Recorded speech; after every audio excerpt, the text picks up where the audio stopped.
We was definitely the menace to society, no doubt. Like, I don't want any trouble. Just get out.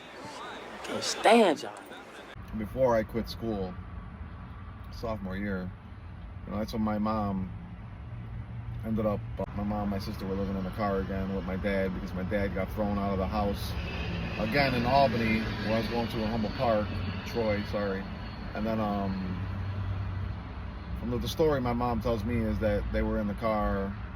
I was really having less communication with my mom and shit like that when I was officially gone. And my mom came and found me maybe a year and a half later. And then they came and moved in with us with Carol. So again, big heart, showing me the way. And then took my mom in. My mom ended up getting a job at Tasty Donuts right there on Laramie. It's crazy, which she ended up meeting Frank, rest in peace. Rode a limo, didn't like him too much. And then Frank was driving a limo at the time, so I was like, kind of thing, it was cool. So she was starting to date Frank after so many months of, my mom getting a job. And again, like, bless Carol's heart, took my mom in, took my sister in, and then ended up moving in with him right next to Bernie's house.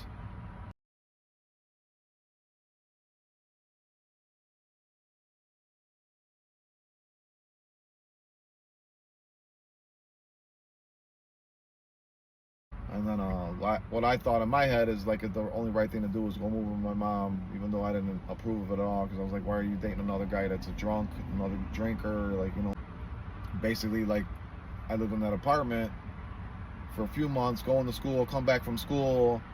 I could never get into the apartment because they were always at the bar in Cherrywood. And then when they're in the bar in Cherrywood, I'll never go to Cherrywood to get them. I was always just jumping through windows like this to get into my room, you know what I'm saying? And then I would come out of the apartment and he'd be pissed off because the people in the apartment complex, why are you jumping to the window? And then I just got into a big old fight with him. I'm out there crying, like, you know what I'm saying, like, fuck you, and da-da-da-da, and my mom sticked up for him, and I was just like, you know what, like you said, they had it all on fucking camera, because I was out there ready to smash his shit with a fucking brick. And ended up having a car, ended up living in my car right there in the driveway for a little bit, for a few months. I stayed with Bernie right next door, you know what I'm saying? So, like, yeah, it was some crazy rough ride. It was like one of my first jobs that I ever had, 13, going out there hustling, selling like candy door to door, like, you know what I'm saying? I ended up saying like, hey, to the candy man, like, like, I ended up getting robbed because I was like, this fucking shit is no good for me. So I ended up taking all the money that I made and put it in my pocket and fucking just told dude, I'm like, hey, they tried to rob me. I took off running, blah, blah, blah. I was like one of the first